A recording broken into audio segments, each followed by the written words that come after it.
Yo, Cucho. El parche está listo.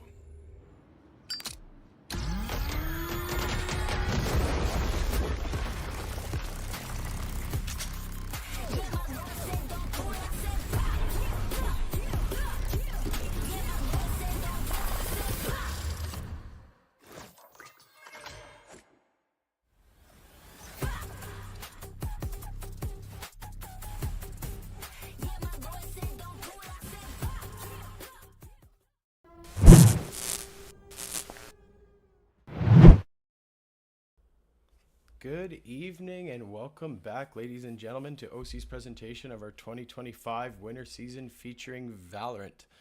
I again am Mr. Wani and reminding you all that esports is not just play. And I will be here again to take you through the two matches tonight we have planned between the Cavaliers White and OCVI Redhawks 2. They will be playing on Lotus. And our second matchup will then be between Westside Thunder and NS Crunchies on Haven. They actually played last week and it was a pretty epic OT matchup. So we see them again this week. It was an unavoidable matchup, but I think it'll allow both teams to prep well for our championships this weekend.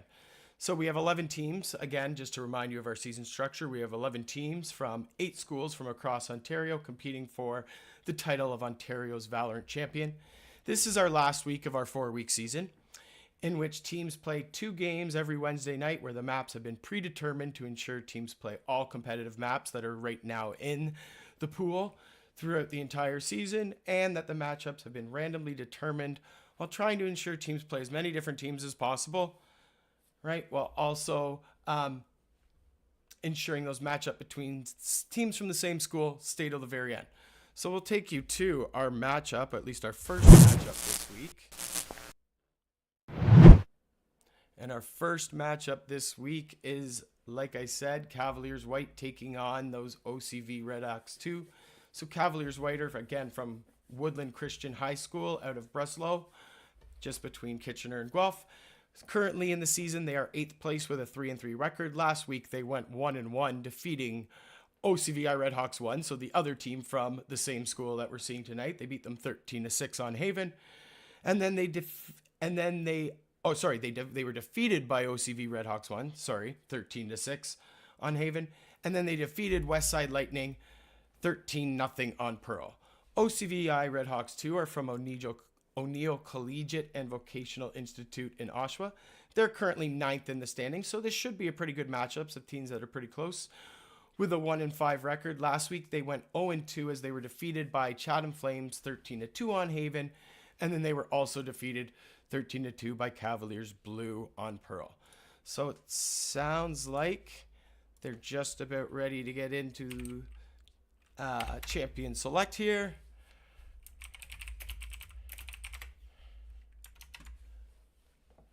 Oh, looks like actually one of them might have crashed, so we're going to be a few minutes there actually, just waiting.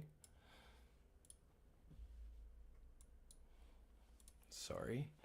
But while we're doing that, actually, I can take... Oh, no. We might actually be getting into Agent Select, actually, now that I look more closely. And if we are, I will take you there. Looks like we might be.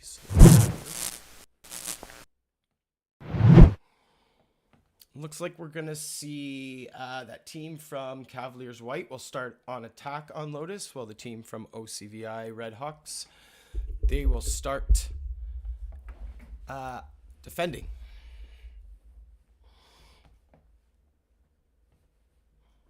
So we're starting to get some agents locked in on the side of Cavaliers White. We see Mr. Twirtle X going, or Mr. Twirtle going with Gecko. Bandito's going Clove. And Tiny Ankylosaur is going with the Sky. So they've got their smokes, lots of flash capability there too with the Gecko in the Sky. Sky also gives you lots of intel with her 2 flashes and her dog. And then we see Nick kind of hovering. Oh, and there's Patrick picking Phoenix. So they have got lots of flash capability now. Phoenix Flash is probably one of my least favorites in the game. Hardest to avoid.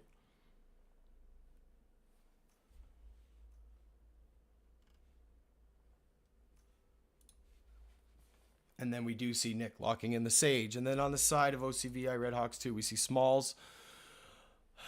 He is running, oh my gosh, Clove, sorry. Gnarly Gnar running the Yoru. Ace with another Sky. Necromable running the KO. And Deadweight running the Breach. So both sides actually with a lot of flash capability. We might be getting blinded a lot here, ladies and gentlemen, throughout this match. But here we are. Our last week of matches. Good luck, have fun to everyone, and we'll see what we're in for.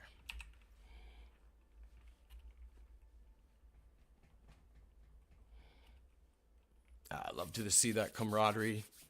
Both teams just making sure both teams are good before the match actually starts. Love to see that.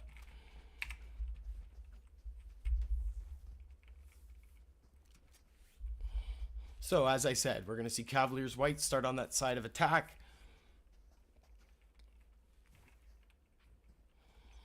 Where Redhawks 2 are going to start on that defensive side. It looks like we're going to get a pretty quick push here into B. There's the dog out instantly from Sky. Ooh, she didn't clear Gnarly Gnar, though. Is he going to be able to get the patience? Oh, I love the trigger just... Oh, no. He's just waiting. They didn't clear him at all. There's one. And he's going to flash out now. Can he get another? Oh, there's two. Oh, he's taken out there, though, by... I don't even know. Bandito took him out. However, though, lots of trades there back on the side.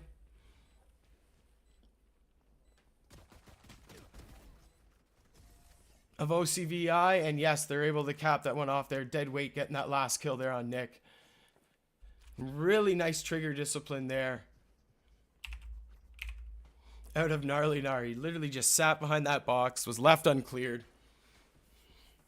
and was able to just pop out and get his at least 2K before he was able to get traded. But because everyone was so focused on him, OCVI was able to get another few picks there to make it a 3v1 and a really easy hold. Now we're going to see Cavaliers White push onto that site. Looks like on A here. Deadweight holding that angle. He's pushed off it, though. He's going to pop out, and he's slowed. There's that flash. He gets a couple, and he's going to clear it.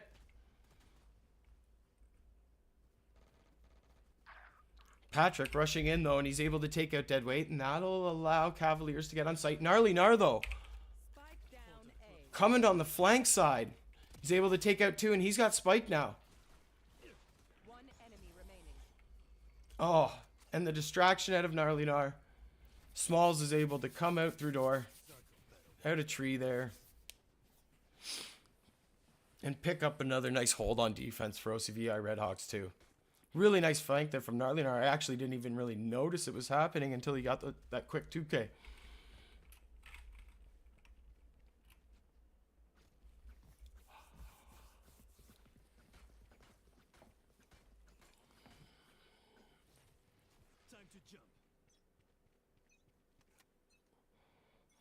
Now I think we're going to see guns on... Yep.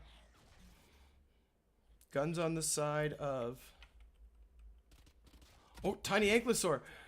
Got caught sleeping there a little bit by Gnarly Gnar. A little bit late leaving sight.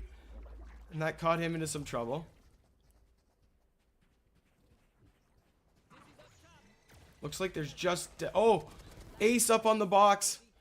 Ace, Gnarly Gnar, Necromandal through door. Oh my gosh. Really nice collapse there from OCVI Redhawks too. They knew where that pressure was coming from Cavaliers White. And they were able to just squash it down from all angles. I didn't even really notice Ace 1, 2, 3 there actually myself. I thought Deadweight was the only one on site there and thought Cavaliers White were going to be able to take it pretty easily with that...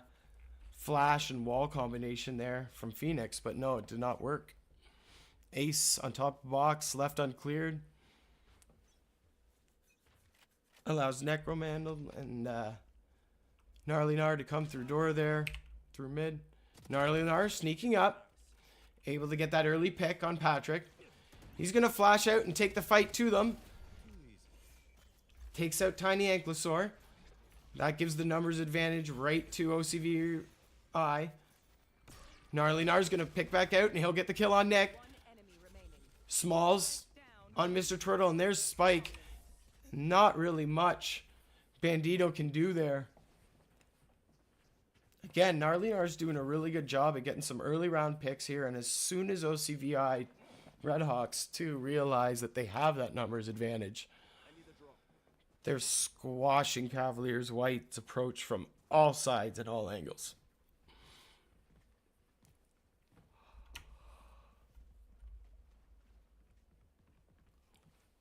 Gnarly Gnar still with that gun I think he bought in second round.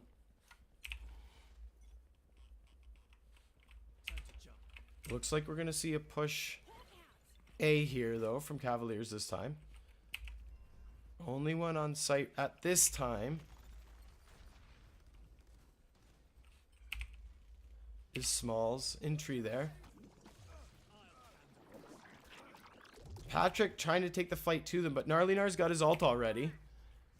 We'll see him clearing a lot of space, getting that info. Getting those flashes on the teammates allows them to come in from the flank. Ace gets 2 kills on the flank with a really nice ult there. However, they left B site kind of free and open to be taken there. And Cavaliers White will get the plant. There's that double Yoru clone and Sky Flash. Oh, Bandito out with a nice kill.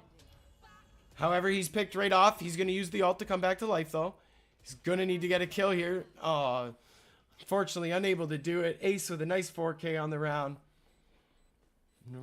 Really good team play there from Gnarly Gnar and Ace, who was coming in there on the flank to really slow and squash that approach. Excuse me. From Cavaliers White trying to take that A site. I think that's really going to hurt the eco. Maybe not so much. We got some half buys here. We do see 2 rifles on the side of Cavaliers White. OCVI Redhawks 2, though, with a definite advantage. 4 rifles, and Gnarly Gnar still with that gun he got bought in the bonus round. Looks like we might see a C push this time, which I don't know is the right idea, because that's where all of OCVI Redhawks are right now. There's that flash up from Mr. Turtle. He's able to get one, but he's traded right out. Gnarly Gnar in that corner. Nick is able to take him out, though. That clear from Breach allows that flank from Smalls to come in. Smalls and Deadweight combining to squash again. That flank, as soon as OCVI really identifies that Cavaliers White have a full push on a site, they're doing a full rotate, coming in on the flank side. And like I said, really just taking the fight to them from both the defending side and that flank.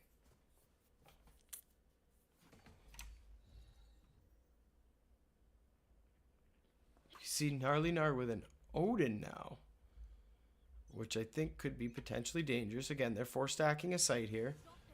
So they've 4-stacked B and left Smalls the only one kind of on A. Here comes that quick rotate out of Ace, though. And then we are seeing again that flank from OCV Redhawks. Looks like it's being predicted this time, though, from Cavaliers White and Mr. Turtle. Smalls there, though, gets the early pick. Tiny Ankylosaurus able to get a trade back there. No, and Deadweight and Gnarly Gnar on that flank side. Again, that flank side for OCV Redhawks, too, is just taking down Cavaliers White as soon as they identify where they are. Really, really quickly, and just not really giving them much chance to even really do anything. They can try to use their util. They can try to play together to get some team picks, but there's just so many coming from both sides of you that there's not much you can do. I think the only thing really that I'm not sure if the 5-stack is the play here. They might have to like try to send someone lurking or just try to hold someone on flank instantly to try to get a trade off. Now, it looks like they're going to be able to take down A site pretty easily here. No one on A site, and it looks like OCV Redhawks are just going to opt to do a full-on retake. So Nick will get the plant down.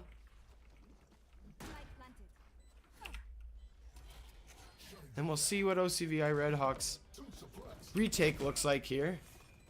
Patrick's suppressed, but he's able to hold off a little bit of the push there from OCV Redhawks. Again, you can see the site pretty well locked down, but okay, here comes the oh my gosh, Necromantle, Gnarly, and Smalls able to get all those kills. Tylee Ankylosaur with a nice flash, able to stall the defuse, but then Deadweight around that corner with that Judge.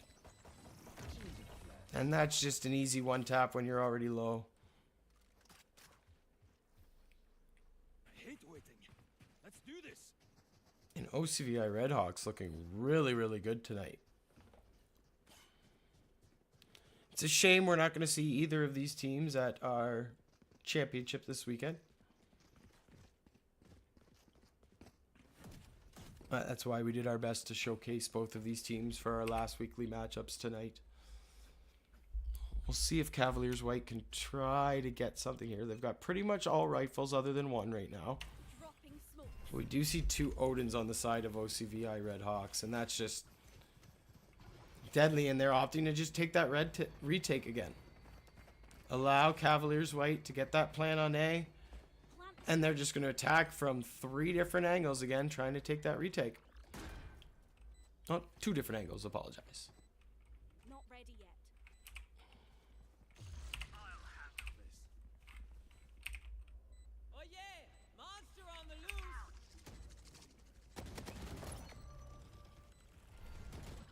We see a bunch of ults dropping now. There's the dog. Gnarly Gnar is able to get in, but he's instantly traded off by Bandito. Smalls gets the kill on Nick, but he's traded off by Patrick, and then Deadweight gets that kill on Patrick. So now we're back to a 4v2 with that Smalls ult. There's Wingman out. Unfortunately, down goes Wingman. There's the flash, but there's just too many there. Turtle was able to get Necromantle, but Deadweight with the trade.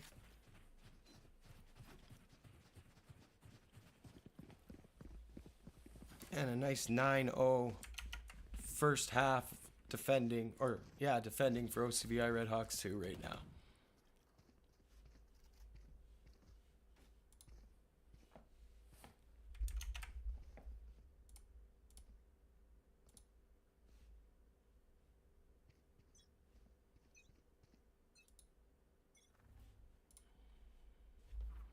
Dropping smokes. Blow 'em up, Marsh. Did good. Okay, again, OCVI opting to take that retake. Necromantle's going to come in here early. Try to slow down that plant a little bit. Which he's able to do, and he's able to get a pick. Able to get another one. Bandito ults, though, and he's instantly traded off by Necromantle. Okay, so Cavaliers White do have a number advantage here. Patrick, with the flash out, takes that fight to Deadweight, and now it's a 3v2 because, unfortunately, Bandito was taken out by Gnarly Gnar. Nice flash there by Patrick. A really good round here by Patrick. Can he get the ace? Gnarly there, no. Oh, finds the flank. One enemy remaining. Oh, and he's got the 2K. Can he clutch? He does get the clutch with the 4K right back on the Odin. Clutch. Anyone else think they can kill a god?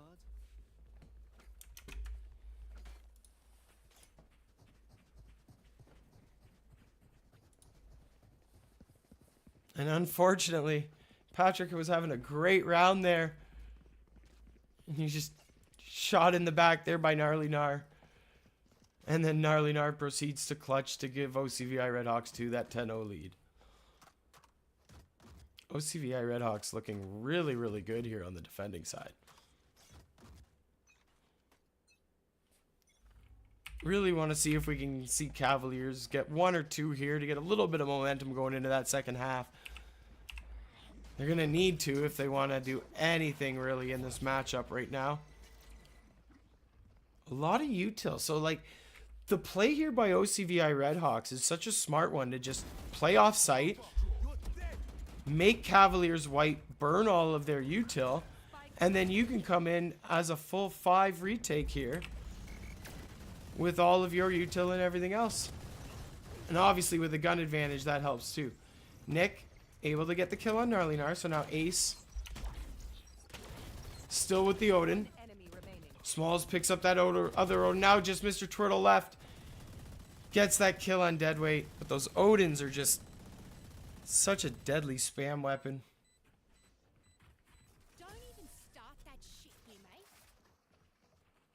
You gotta be able to instantly almost one-tap them there, otherwise you're dead. Last round in the half.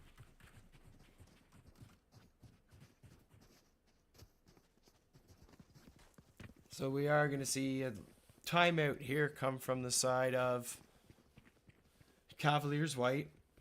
We'll take a 30-second timeout here just to discuss, obviously, before that last round. On this half, they need to try to get some sort of momentum here going into that pistol side on attack. Or, sorry, on defense.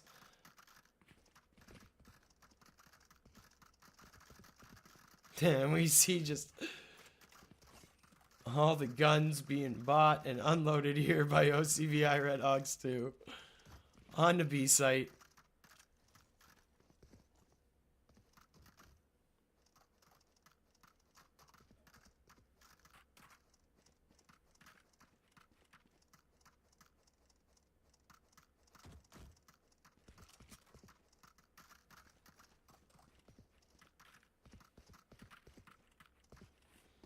Alright, timer's been unpaused. Match is just about ready to begin here. That last round here before the half. Not sure if we have any alts. Necromandal has an alt. Gnarlynar has an alt. Tiny Ankylosaur has an alt. So we do have quite a few alts here. And it looks like Cavaliers White are going to be pushing right into the site. Oh! Where they have stacked.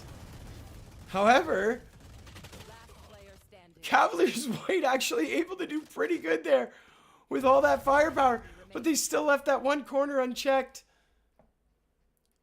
Now just Mr. Turtle left. We'll see if he can get that clutch. But Ace is hiding in a very dangerous spot. There's the flash. And Mr. Turtle does it.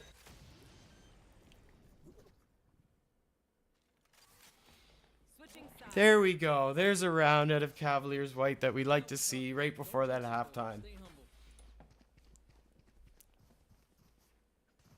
Actually surprised they were able to do as well as they were in that situation. Was they walked into a full sight of Redhawks with 2 kind of camping in a very unfortunate spot if you don't clear it.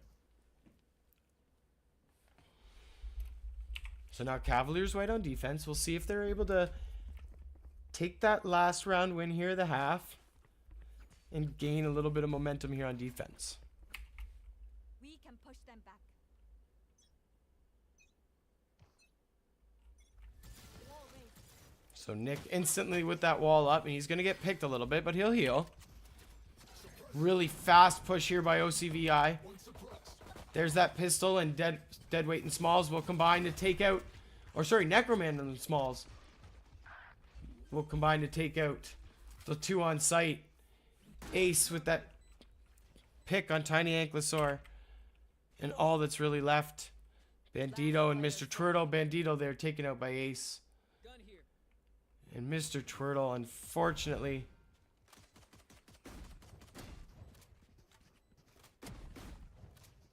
Gnarlynar is able to get away. They're going to try the knife.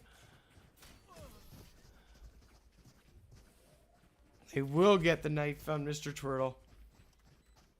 And that puts OCVI Redhawks to 1 round away from a victory here on Lotus.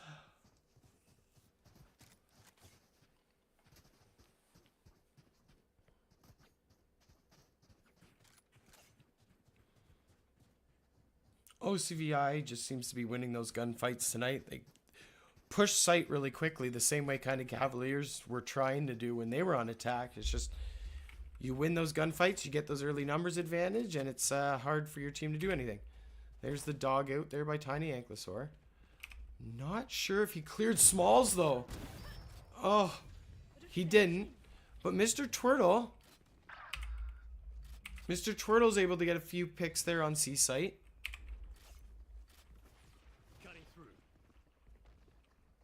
That brings the rotate in out of Cavaliers, but the Spike still isn't down. And actually, Spike's going to be planted on B site. And I'm not even sure if Cavaliers realize it. Last player standing. Okay, Patrick realizes it now. So we got Patrick against Gnarly there again. We saw this fight earlier.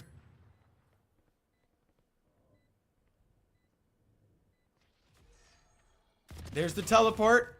Patrick reads it well.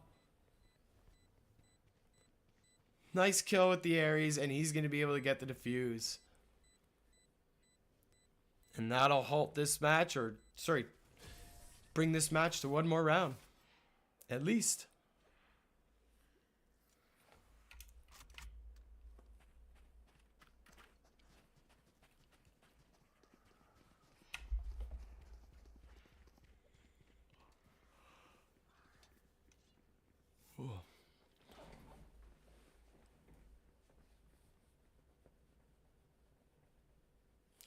Okay.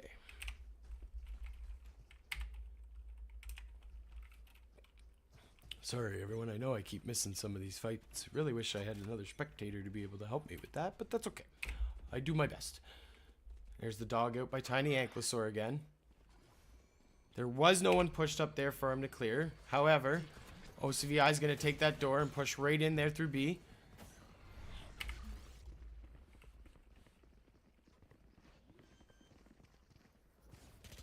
Oh no. Spike planted. Healing.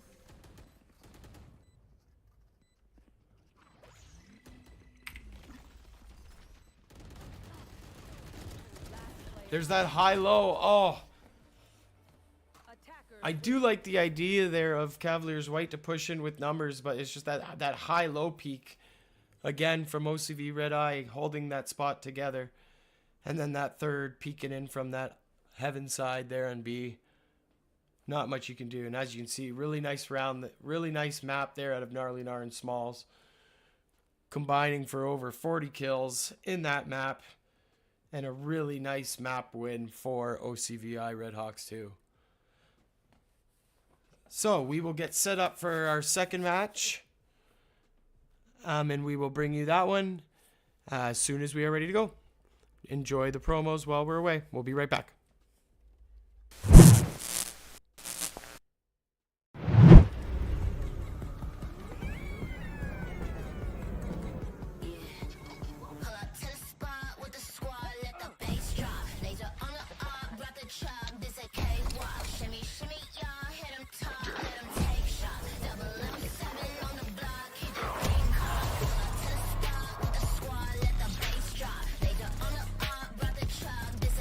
Watch.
8. El parche está listo.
I'ma keep winning, winning. Ooh. I'ma keep winning, winning.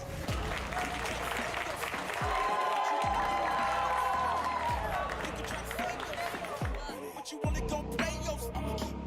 You can try to save yourself. But you wanna go play this method. You can try to save yourself. But you wanna go play yourself. Yeah, you gon' need 100 men, 100 scopes, 100 cans just for you to watch what I'm doing under the sun again. God-given gift, MCs doing the running man. If you want me to get it poppin', may cost 100 pence. Yeah, what I supply is all. The throne is mine, take that. Yeah, 5 got the upper hand. I'm too real, can't fake that. Who you know putting fear in them like this? You a vampire, still suck when you bite this. Lord forgive me for my sins, I'm feeling righteous. But they been next to me to show me I might just. They didn't think I could do it, I had to demonstrate how the flow is so heavenly, keeping demons straight. Who they fooling? I showed them the jig is up again. When I asked them who is the best, they get this to stuttering. Tell them I'ma keep winning, winning. I'ma keep winning, winning. Ooh. I'ma keep winning, winning. You can try to save yourself, but you wanna go play yourself. You can try to save yourself, but you wanna go play yourself. You can try to save yourself, but you wanna go play yourself. You can try to save yourself, but you wanna go play yourself. I came this far, nothing can't stop me now. They knock me down, but they can't count me out. I can't lose, I won't lose. I can't lose, I won't lose.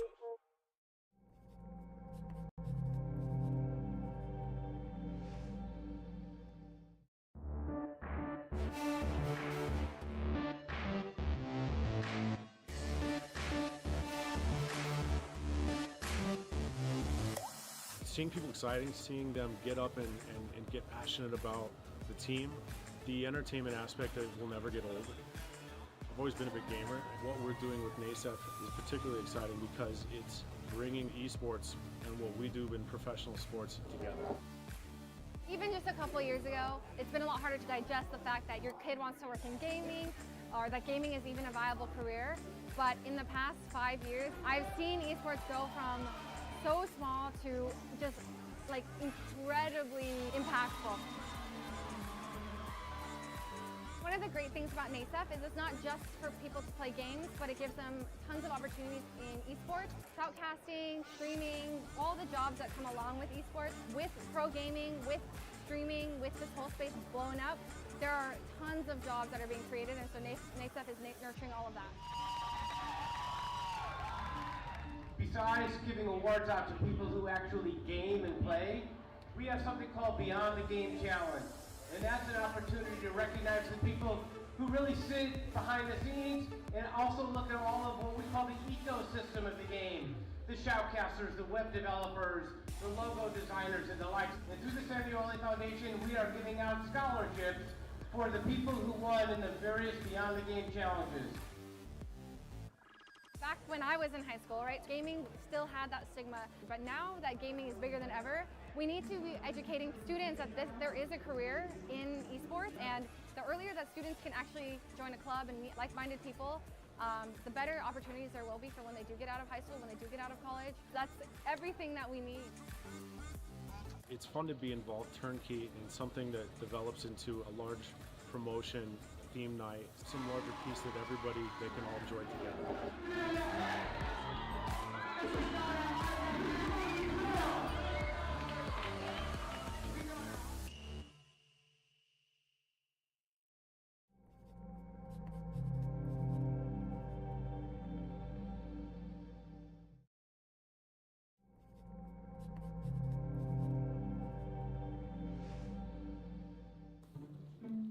Esports has to do with a lot of bringing people together through not just competition, but that soul core of just shared passion. I'm a huge proponent of gaming, especially as a way to reach kids in education, and so when I heard that UC Irvine, in collaboration with Orange County Department of Education, in collaboration with the Samuel Lee Foundation, are having this big esports push a year or two ago, it was a no-brainer for me and for our school here. Because I know, these kids, they're all about gaming, they love it, and it really is a way that we can meet them where they are. I don't play games fairly often, but when I do, I'm entertained. And the reason I joined the esports class was because of the entrepreneurship also. And it's very different from just a regular class. It gives you an open-mindedness about new things that are happening in the industry and the world. Here at Samuel Lee Academy, there's 9th through 11th grade where each year has a different specification for esports. So 9th grade with game design, 10th grade with entrepreneurship, and 11th grade marketing.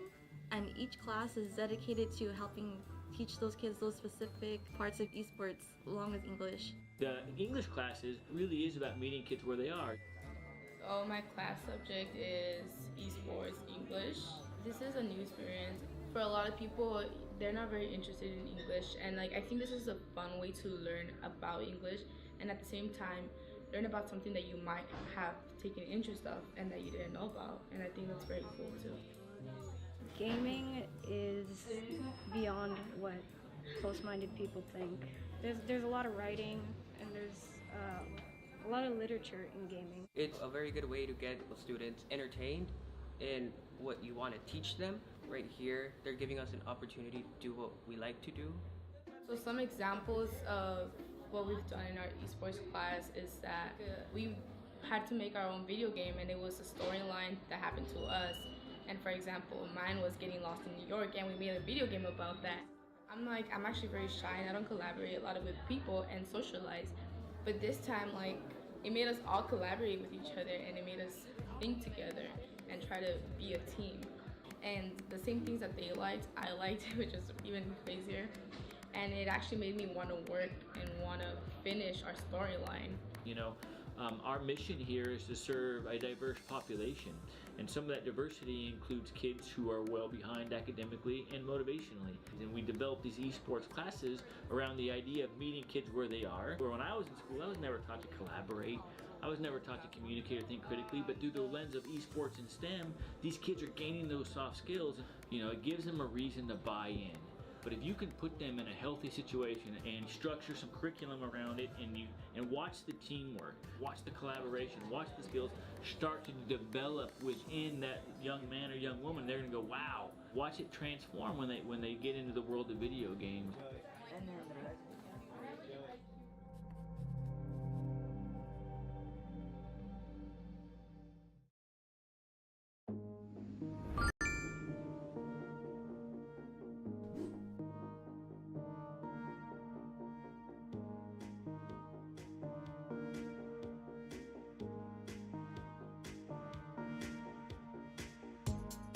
Son who's the captain of the team. I was invited by the teachers and the esports club at Sunny Hills High School. I heard through the grapevine about this amazing esports tournament, and I have an avid gamer at home who is so excited about the future of gaming and is just in awe. He's with his people here today. And he is interested in esports ever since he's been probably 4 or 5, he's loved to play video games, and it wasn't until just a month ago, 6 weeks ago, that I found out about esports in general and esports at UCI, and found out that esports is a real thing and that you can go to college on a scholarship, you could get a job, and there's just so many jobs and so many opportunities and potential in the esports industry and in education using esports as a focus. His experience has been phenomenal. It's something that I think a lot of people don't understand, but I do believe that it ventures out into other things besides just thinking it's video only. It really is a team building type game. I've let him play them and he's been interested in them, and it's kind of like the one thing that he's continued. I mean, he tried music or sports, but he'd always go back to the video games. And I got a lot of flack from people about letting him play video games, but I just felt like it was his interest, and I was trying to support his interest. And I see him looking up to these people. I see him joining the esports club at Los Alamitos High School once he gets there, gaming and playing and strategizing, and ultimately it could be a career for him. It's what he loves, it's what he's passionate about. So I embrace it. It is a wonderful outlet for kids. It is positive, it is fun. As a parent, you have to educate yourself, and you have to maybe not play along with them, but certainly, look and cheer them on and see what they're doing. And I think I was one of those parents too, truthfully, who was a little hesitant about it. I would say at least look into it. Most of our children on our esports team are A students. They are intellectual, but yet they have built a bond between them that is very similar to any other sporting event. So give it a try before you just say no to it. I brought cookies to this eSport event because to me it's no different than any other sporting event in high school. When you want to be a team mom, you always support your team in your school. If your child is interested in esports, I say run with it. And it's really hard in our world and our culture because there's so much negativity about gaming that people just think that gaming are kids who waste their time and are unproductive.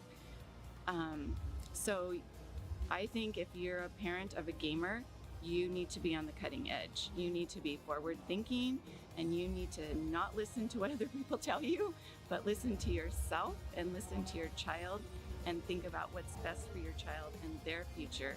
And whenever you're excited about something, you're going to be more interested in it, you're going to want to pursue it, you're going to work harder. For parents who are naysayers or are concerned about gaming or have reservations about it, I just tell them to think again, because I was that parent as well. And I really did go into it with an open mind and tried to see what my son loved about it. And then I saw all the good things, all the positive things, all the educational opportunities. And I saw that he truly loved it and was passionate about it. And now I see why. It is amazing. There is so much opportunity for these kids to learn and grow and have fun and be a part of a team that it's amazing.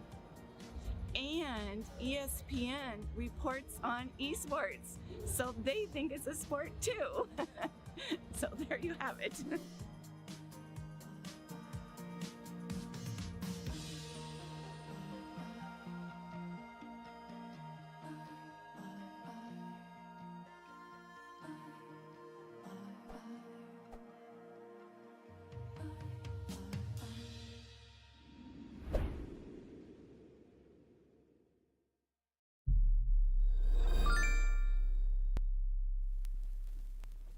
This is clearly one of the biggest, if not the biggest, growing entertainment industry in the world, and esports is at the forefront of taking this medium of video games and bringing it in. All right, ladies and gentlemen, welcome back. Sorry for the delay. Actually, we're pretty much right on time. And our last matchup for today, and actually our last matchup for the regular season that we will be streaming, is actually a rematch of last week's epic overtime battle. So we'll have Westside Thunder from Westside Secondary School out of Orangeville. They are currently second place in the standings with a 5-1 record. Last week they went 1-1, where they suffered their first defeat of the season to the top-ranked team of the Panthers, 13-5 on Haven. But they bounced back, defeating this team of NS Crunchies 14-12 in OT on Pearl. NS Crunchies from Vincent Massey Secondary School out of Windsor. They are our third place team right now with a 4-2 record. They went 0-1 last week as they had a bye in their first matchup, and as we said, were defeated by Westside Thunder on Pearl.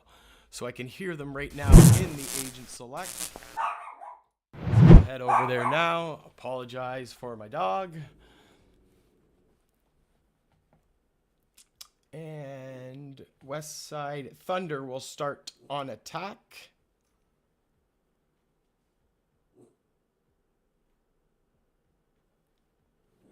Westside Thunder will start on attack.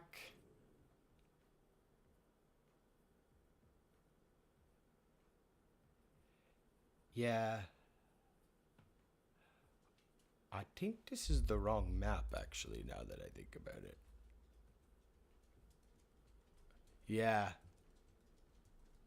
Yeah. So, VRAnt's going to dodge. I'll take you back to that matchup screen, actually, while they just get it all set up. So, as I said, they had a really, really awesome matchup last week on Pearl. Unfortunately, NS Crunchies will not be able to join us at our championship, our in-person championship this weekend. So, another reason why I wanted to have this matchup happen once more before the end of our season, because it was such a good one last week. Both teams were so evenly matched that hopefully we get to see another matchup like that again this week. Okay, so it looks like it's fixed. They're on Haven. We will switch back over to Agent Select. And we're already starting to see players lock in. So again, we do see Westside Thunder starting on attack, where that team of NS Crunchies is going to start on that defense side. So we see Uncle Ron running the chamber, Future Attacker running the fade, Dis Exodus running Clove, Blind running Jet, and Moose running Reyna, while VRAnt is running ISO, Cutie on that Cypher, Rohu on, oh my gosh, why am I blanking so hard? Sova, Somni running that Omen, and then last but not least, Indian Juna on that Yoru. So like I said, hopefully we get that matchup like we had last week, where we see an epic close battle. Haven is probably, I think if you polled most Val players, Haven's probably one of the more preferred maps to play on. I know it's one of my favorite. If you disagree, let me know in chat. I'm not 100% sure. Cutting through.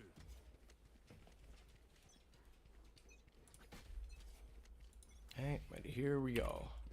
Looks like we're going to see a full out A push out of Thunder. Using that util to clear a little bit of space. And they're going to do a little bit of a split push here onto it. From those two areas. Really just leaves Rohu and Indian Juna on site. We already see that rotate coming in, but Uncle Ron predicts it. Takes it. Oh, and a nice peek from Indian Juna. Able to take out 3 of Thunder. Gets that pick, and he's got that chance for the ace in the first round. Can he get it? Oh, and Uncle Ron foils the ace, and this might actually still be doable. Back to a 1v2. He doesn't have Spike, however.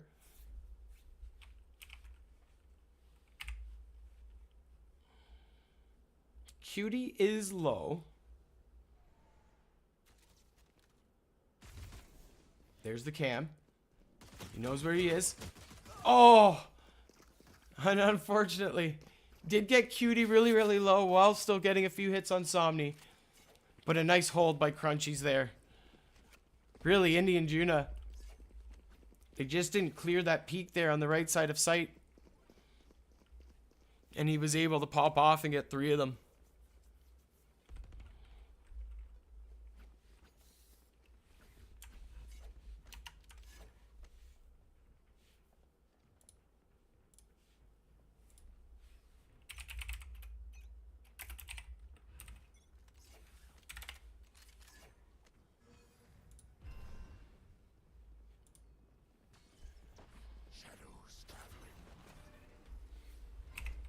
We're going to see a quick push here. They're going to go through onto C. Cutie's able to take out this Exodus, though. Future attacker already on site, and he's able to be spotted by Cutie. Cutie with a 3K. NS Crunchy's looking really good holding down this site right now. Obviously, a little bit of a gun advantage here, too. Indian Juna going into the smoke there. Takes out Uncle Ron, and then VALORANT on blind, and 2 nice holds there from NS Crunchies to start the map.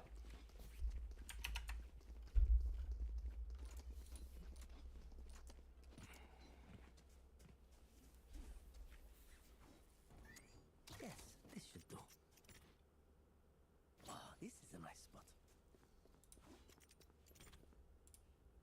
This goes here. That goes there. Oh, this is a nice spot.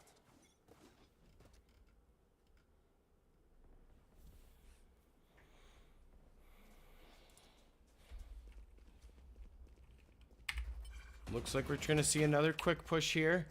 Oh, but Indian Juna, he's just finding these spots right now that Westside Thunder are just not clearing. And that's given NS Crunchies the numbers advantage early on in the rounds.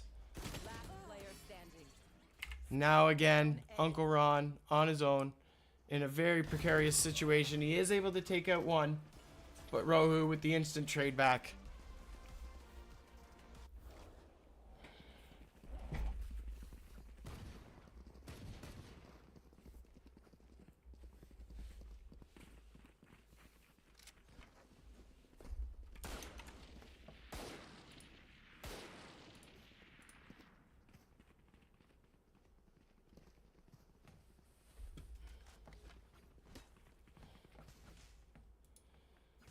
Okay, so it looks like we're going to see some Thunder change it up a little bit here. They're going to try a little bit of a split push. They're going to head straight in through garage. And into that connector, right into C site. A nice push there, but it's tripped. And Cutie's able to use that trip to take that kill out on bind. Moves with the trade back. Hey, and we do see a 3v3 here. Cutie's still on site. Oh, unfortunately, not able to get that kill on Future Attacker. Really nice flick there from Future Attacker. Somehow just barely alive. And there's that first round for Thunder. Nice decision there for a little bit of a split push there at Westside Thunder.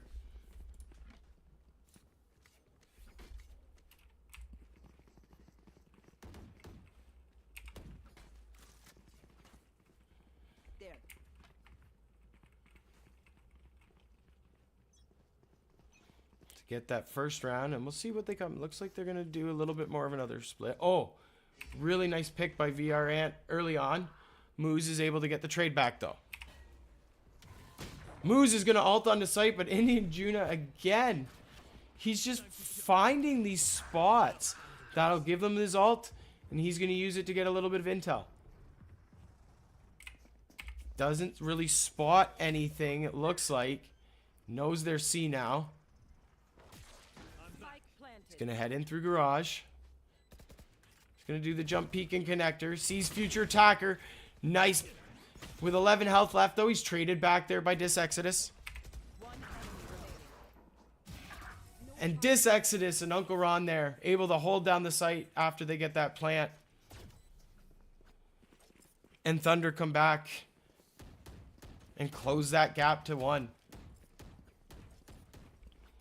Like I said, you're seeing this was such a good matchup last week, and hence why I wanted to see it again this week to wrap up our season.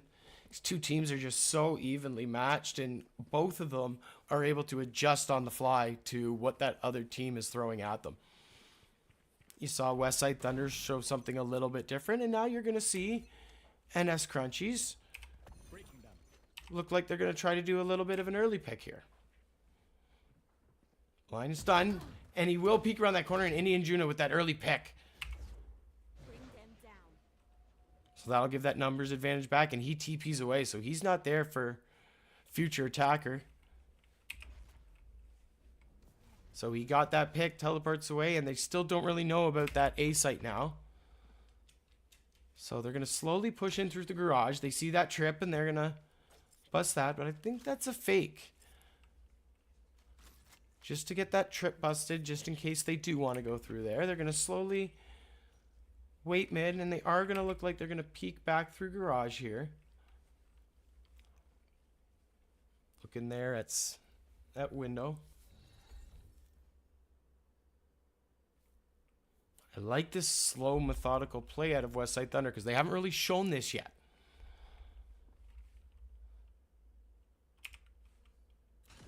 Oh, there's that camera spot. And that's going to be that push in. They'll take out Cutie. 30 seconds left. That's that cue to push in. Soon as one of them gets tagged there. Rohu with the kill. Exodus is going to come back, though, and stick that plant. There's that blind there out of Somni, but he's killed from Moose. One enemy remaining. Oop, excuse me, sorry. Don't know what I did there. There we go. I am so sorry. I missed the whole end of that round. I don't know what I did there.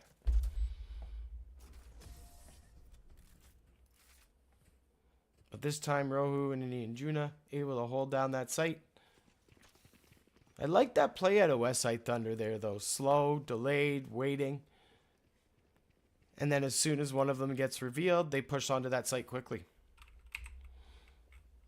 NS Crunchies, though, able to hold their own, hold that fort down, and take a 4-2 lead here on defense.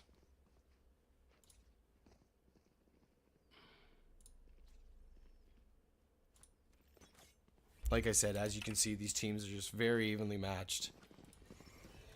Not much is separating them. There's that vulnerable. Onto the mall. VRANT's able to get the kill on Exodus, but Uncle Ron trades it right back. And looks like we're going to see a little bit of a quicker push here. Blind gets that pick, and Somni's going to rotate in now. Numbers advantage to the side of Thunder. Future attacker looks like they're going to get that plant down, and yes, they're going to take a little bit of space.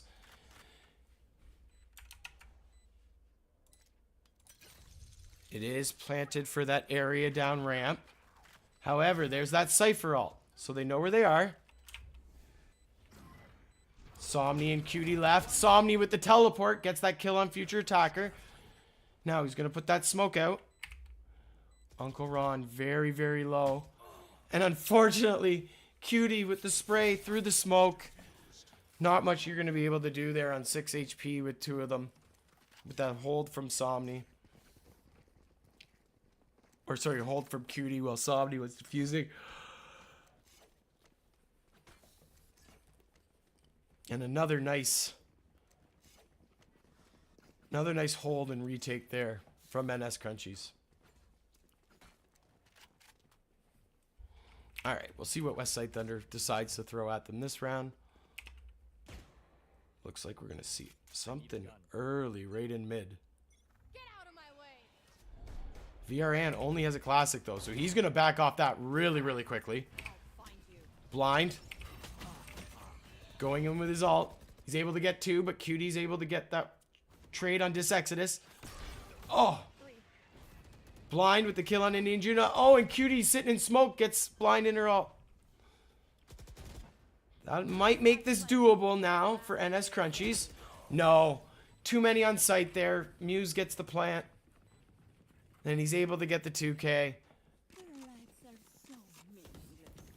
And Thunder with a really quick push there this time. Through that B side of mid.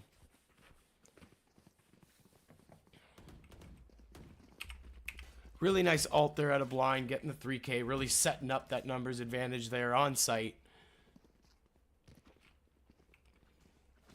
Might have been able to get a few more if it wasn't for Cutie hiding in that smoke there. We're going to see VRANT is tied to take a little bit of space up mid. Oh, dangerous play. He puts his shield on. He does have a rifle. There's that blind out. Oh, he gets the pick. But Uncle Ron gets the trade right back. And Exodus was able to get a pick on A. So that will give the numbers advantage. Back to Thunder. Uncle Ron right there, and he's sprayed through smoke, but blind will go right on the site. Numbers advantage now for Thunder.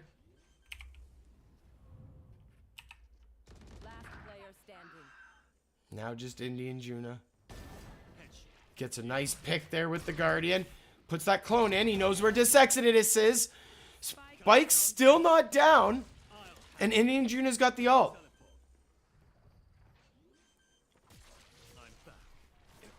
Blind still doesn't have the plant down. He's got time. So he just kind of wants to see where Indian Juna is. And this is going to allow him to actually rotate onto the A site and get that plant down there. There's the teleport by Indian Juna, though. He's close. Flash out.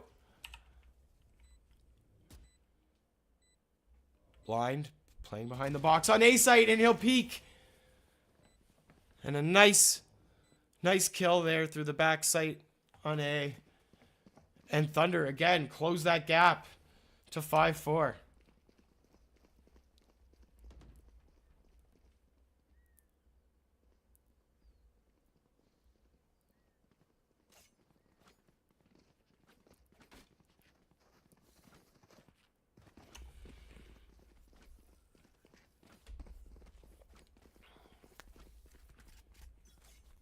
As you can see, there's just, I just can't miss so much. That there's not much that separates these teams at all. VALORANT is here. I think they know he's here. Disexodus, yeah, nice little peek around the corner. However, instantly traded out by Indian Juna, but he's going to ult. Disexodus will get her ult. Indian Juna is going to teleport away. Kill on Moose in mid. And Cutie instantly traded out by Uncle Ron. However, the Cypher ult. Somni knows where he is. Last player standing. Now it's just Uncle Ron left.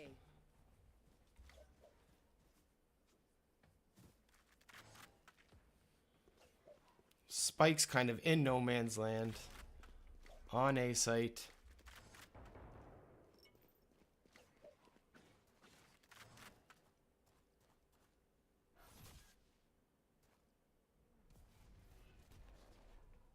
I think they've heard him. They know where he is. Indian Juna peeking out through smoke. Yeah. And between Indian Juna and the spray from Somni there's not much Uncle Ron can do. And a really nice hold there from NS Crunchies. You just see it's back and forth and back and forth.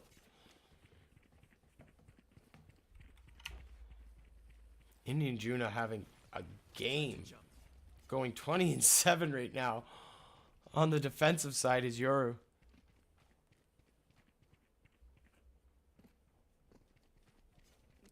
He's just getting into those gunfights, those 1v1s, and he's winning them. And he's also got some really creative teleports, flashes. That I think's just throwing Thunder off a little bit. He's also just knows where to sit, I think, to just get those early round picks. That's really helping NS Crunchies get those advantage. There's that ult there from Future Attacker. Sound Q's gone. Indian Juna still able to get one, though. Uncle Ron now gets two on backside, and that'll give the number advantages back to Thunder. You want to play? Let's play. We're going to see Somni head up into heaven.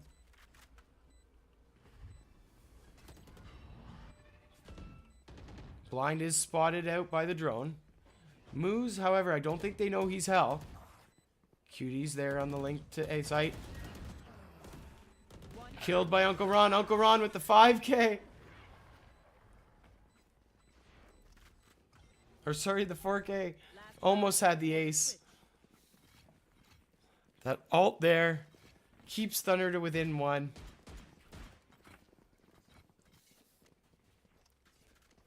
It gives them that opportunity to close this map out. 6-6. They do have a little bit of a guns advantage here.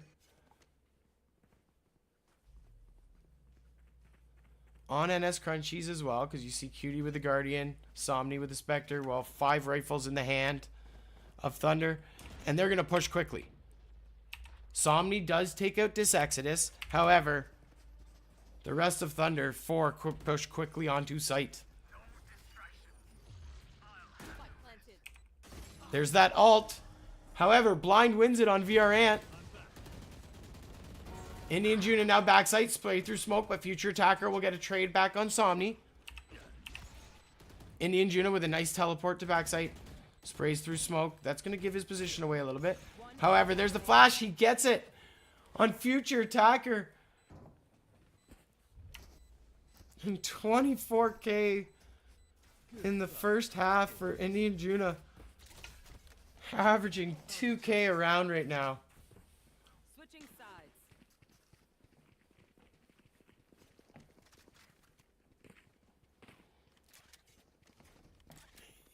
He's looking like Nats this past weekend when Liquid played, when Team Liquid absolutely rolled Sentinels.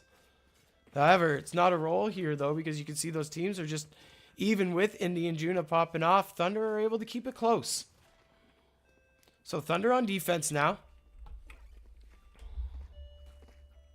We'll see what Indian Juna has and what NS Crunchies have on offense. I think they really want to win this one after losing that one last week in OT to Thunder as well. Right, a little bit of pride on the line as well, even if they aren't coming to the championships this weekend. There's a really nice flash and blind up out of Indian Juna, but Blind able to pick him, and then we'll pop out, get that kill on Rohu, and dash away. However, VR Ant able to at least trade one back. So keep the numbers at least doable now for NS Crunchies. VR Ant in a very precarious situation there in window. Uncle Ron gets the kill on Somni, but is instantly traded out by Cutie. Spike planted. VR Ant to that connector. Blind's backside, and he's very low.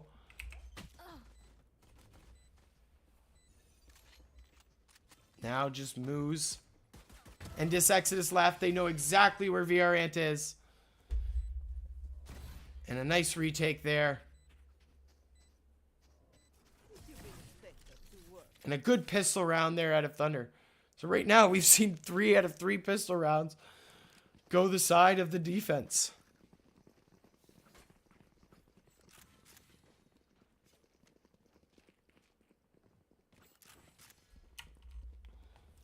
So now, bonus for Thunder.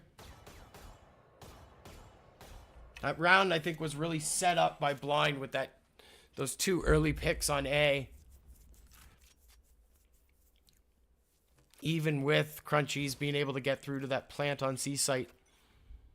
That numbers advantage was just too much for them. So we see peeking mid-window. Oh, and there's that jump peek by Moose, so they know he's there. They know at least one is there. Moose will pop out, though, and with that gun advantage, he gets it. And we did see Uncle Ron there. He got a pick in A short as well. So that'll give that numbers advantage again. Back to the side of Thunder. Future attackers sitting in garage. Sees Somni. Gets one. However, traded back by Cutie.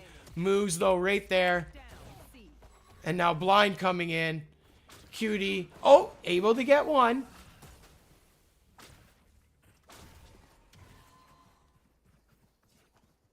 But that gun advantage was just too much there. And yeah, we see the defense winning both pistols and both bonus sides. So now, obviously, we see some guns on the side of NS Crunchies. Not a full rifle set yet, but they've at least got 3. Only 1 rifle on the side of Thunder, considering they are on their bonus, so they don't need to spend that money right now. They do have decent guns, obviously not as strong as rifles, but decent that they might be able to hold their own. Future attacker is the one with the rifle on C site, and that's where the push is going to come. Moose is short, though. And they're doing a nice job delaying and making NS Crunchies use a lot of their util here just to get on the site. Somni teleports on the site there, and he'll get the pick. However, he's traded back there by Future Attacker in the 2K. Nice hold. Numbers advantage back to Thunder again. I don't think they've spotted Blind yet. No, they haven't. And the defensive approach here out of Thunder looking really, really good. That was a really impressive stall there out of, I think it was Moose and Future Attacker. They were the only 2 on A site there. And Moose wasn't even originally on C site. And wasn't ever even originally on C site. Was just in garage, so not far, but still. They were able to delay a lot of time there for Crunchies to push onto C site, able to get a few early picks, and then allow the rest of their team to rotate there and just retake that site nicely. So first lead of the match, actually, for Thunder.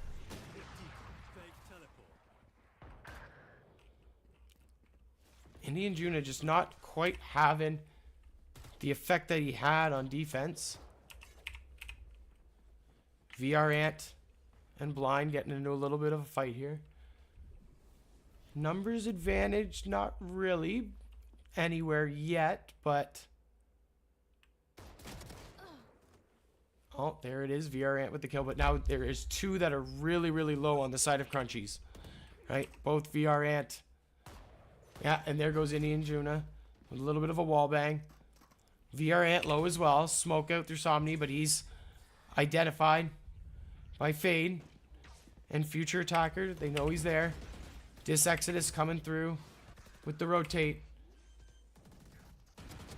And again, a really nice defensive side from Westside Thunder. And that's 4 in a row for them on the defensive side of this map. NS Crunchies are going to have to try to do something a little bit different here, I think. Maybe they try to full rush a site. They've been splitting nicely. Unfortunately, NS Thunder, Westside Thunder has just been getting early round picks, giving the numbers advantage to them and really forcing the hand of Crunchies to have to push a site earlier than they probably want to. Again, moves with that early pick on VRANT window, but Cutie's able to trade it right back. I know exactly where. And they know Blind's here. Blind, though, is going to be able to get a spray through. Oh, Indian Juna, very low, able to get the kill, but he's traded back. And that'll, here comes the Fade ult.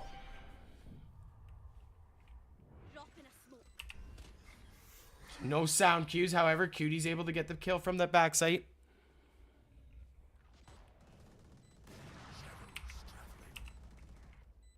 Uncle Ron does have the ult, though. Or the op, sorry. Cutie's doing the smart thing and playing close because they've got Spike down. So they have to force in. And there's that force in by Uncle Ron and Exodus. And Cutie's just able to play a really nice close angle there. Get a quick 2K.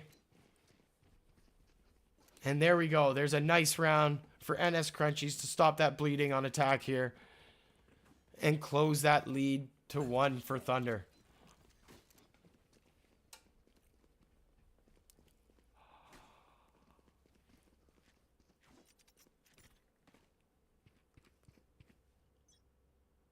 This goes here. Oh, there's an ult out of Indian Juno. I want to follow this, see if he gets a little bit of intel. So he knows where Exodus is.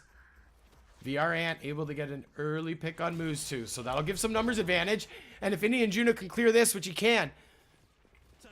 Numbers, sight on the side of NS Crunchies. There's that ult out of Uncle Ron, but he's going to be instantly ulted back by VRANT. VRANT able to get it. And NS Crunchies might be able to make this 2 in a row now. Shock dart out from Rohu. So he'll swing around and get that pick, and that leaves just Future Attacker left. Not sure what much he could do here in a 5v1. Might be worth it just to try to save or die to Spike if you can. Looks like that's what she's going to do. Sees Indian Juna. Oh! And unfortunately, Indian Juna able to seal that last pick in the round for NS Crunchies, and we're all tied back up again. What a phenomenal match, ladies and gentlemen, for the last one of the season.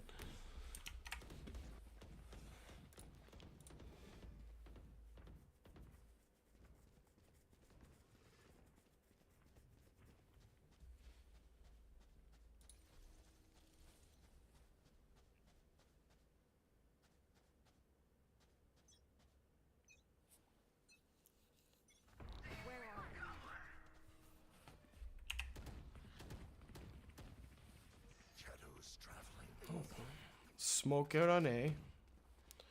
But we see NS Crunchies are really holding down those rotation points. Right, so future attacker going to push out here through double doors. Oh, she gets the pick on Cutie. That'll even out the numbers. Moose is going to push up. Oh, and as Crunchies were rotating, she's able to get 2. Somni, though, with the trade back, and the numbers are still even. So Blind with ult. Somni's going to use his to get that plant down onto C. VR Ant catches Uncle Ron lurking through that B site, and now we're going to see a fight now. Taking down C Long. Blind and Somni. Blind does have her ult. Somni peeks around the corner. Oh! And she's able to get it. And now that's 3 in a row for Crunchies.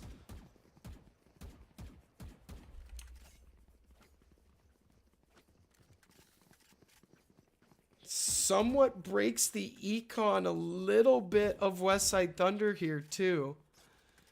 As they're not really going to be able to full buy. We see 3 Guardians and 2 rifles.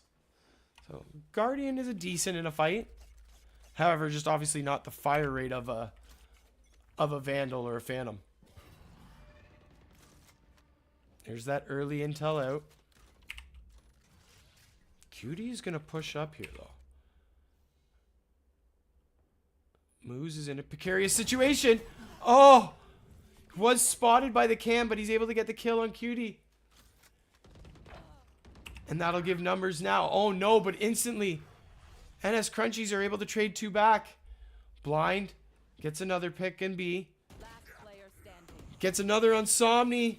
And there we go. Thunder right back. 10-10. Oh my.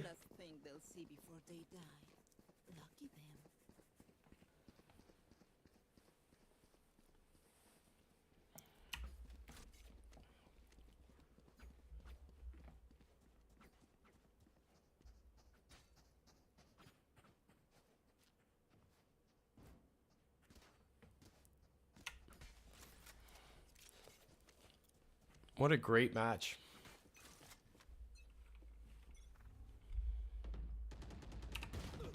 Oh, Blind with 2. Through B window, and then Uncle Ron and Moose out through door. That's going to give 2 in a row, I think, here to Thunder. They've got Spike.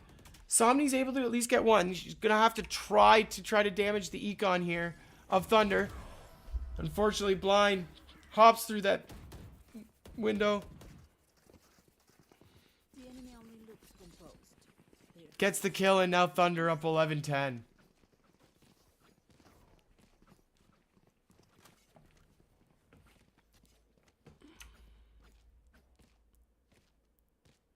Doesn't fully break the econ here, though, of Crunchies. We do see 1 Bulldog on the side of Rohu.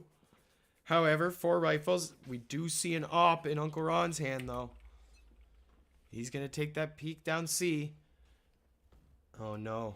Oh, no. Oh, no. VR Ant walks right into it.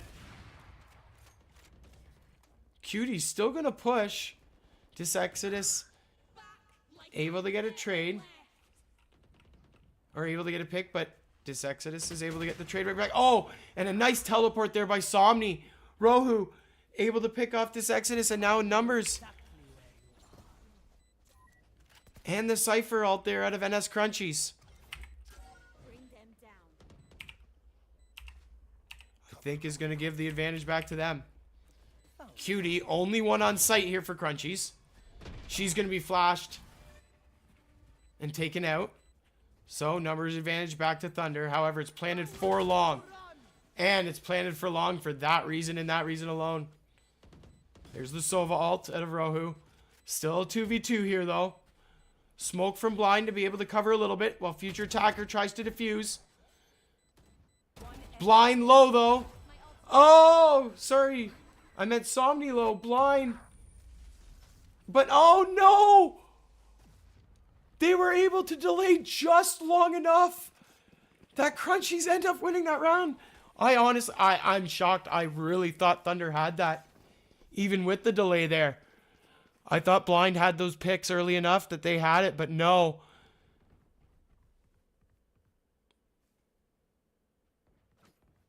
With 800ths left on the clock, bomb goes off. Now that does, even though they won the round, nope. It does slightly break because we don't see full shields on the side of NS Crunchies. They do have rifles in hand, but not full shields. Okay, nice trade there. Back by VALORANT gets rid of the op. Blind has really been the one, though, that's been holding down. Getting a lot of the picks here on defense, allowing Thunder to tie those numbers, advantages or disadvantages back up and take those rounds. Okay, NS Crunchies deciding to be a little bit more slow and methodical here in this one. VALORANT is planted. There's the peek through double doors by Cutie. There's the cage out. She's going to get the tag on future attacker.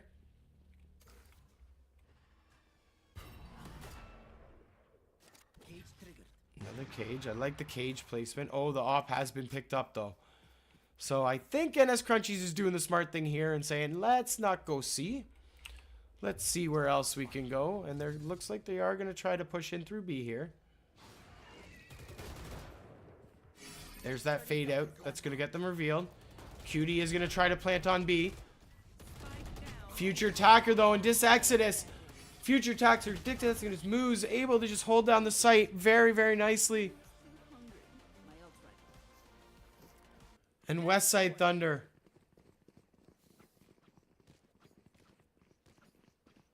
One away from taking it. And unfortunately, yeah, NS Crunchy's econ is hurting, so they're going to have to force something, and they're not even going to be able to really full buy here. Two sheriffs, a Bucky. We do see the rifle in the hand of VALORANT there.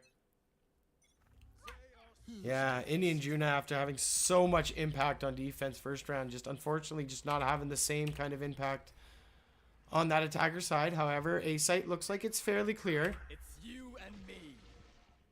Exodus is up heaven. Indian Juna will put the clone out there in that link area on backside. And he's just going to sit in a precarious situation here and try to get a few Bucky kills. There's that drop from Blind with her ult. Oh, and a beautiful teleport from Indian Juna. Gets the kill, but he's instantly dropped on by Exodus. Uncle Ron with his ult now too. There's that trip. They're going to be able to try to push him off site. Just Cutie left. We'll see if he's able to hold it. Sheriff in hand. Uncle Ron is low. Uncle Ron does have... Oh, and the peek through the box. The spray through the box by Cutie. And guess what? We're going right back to overtime yet again between these two teams. Wow, what a clutch by Cutie there.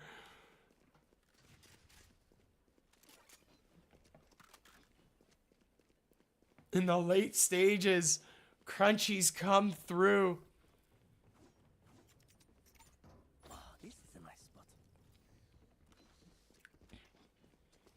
So now we see them flip to where they originally were. Right? Thunders go back on attack. Right? And in overtime, again, you have to win by 2, so you have to win both your attack and your defending side for those of you that are unfamiliar with that VALORANT gameplay. So we flip back to where we started the match.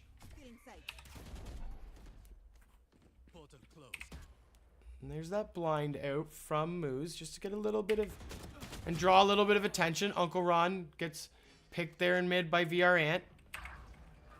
We see Thunder deciding to go up C. I don't know if they cleared... Oh!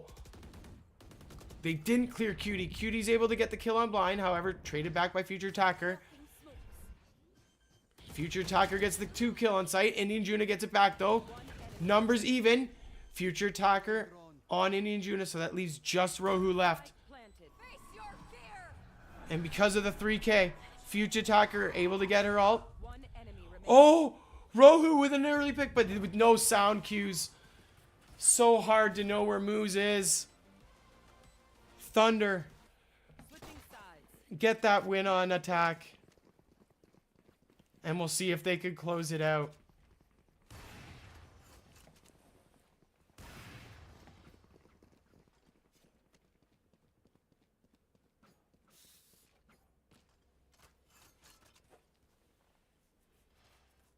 I'm so glad we decided to do this match for our last match of the season. What a great matchup it's been. Both teams showcasing their skills, their capabilities. Time to jump. We see the op in the hand of Moose. Oh, he left just too early.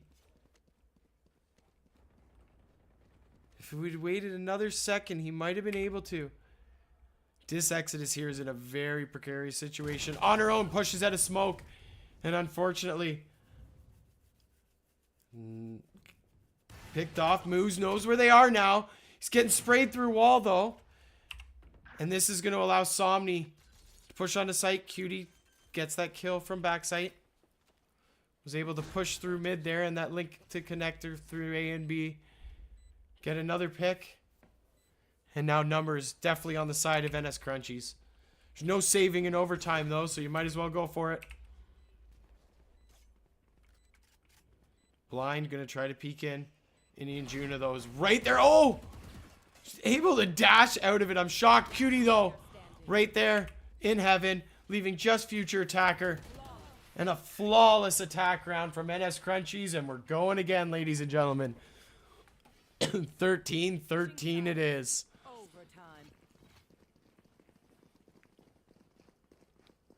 So this one goes even longer than our matchup last week. And even if this one ends in the next 2 rounds, we'll take the record for the longest match we've had this season.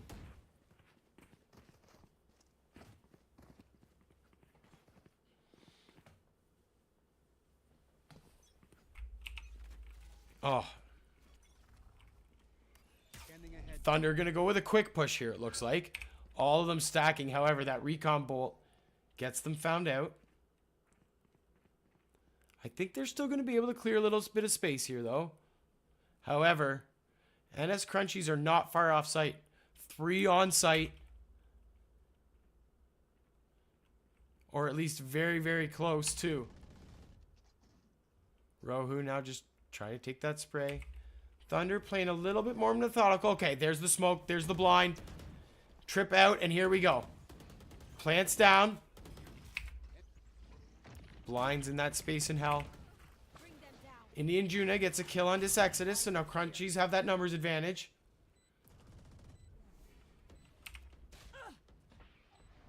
Moves, knows the flank's coming. Sees it, gets the kill on VRAnt's able to get the heal too. Blind on Somni. Indian Juna on blind. So numbers even. Uncle Ron gets the kill on Rohu, but instantly traded back by Cutie. Indian Juna taken out by future attacker. Cutie, though, gets moves. Now, future attacker Cutie, only one's left. Oh, man. And on 10 HP, future attacker gets it. And Thunder, again, 1 round away from sealing the victory.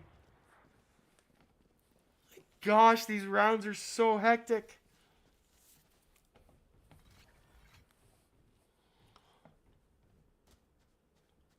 But it's really good team play. Like, you can see the trade backs from the teams. When one gets killed, there's another teammate right there to instantly get that trade back to try to even out that numbers advantage. So now, Crunchies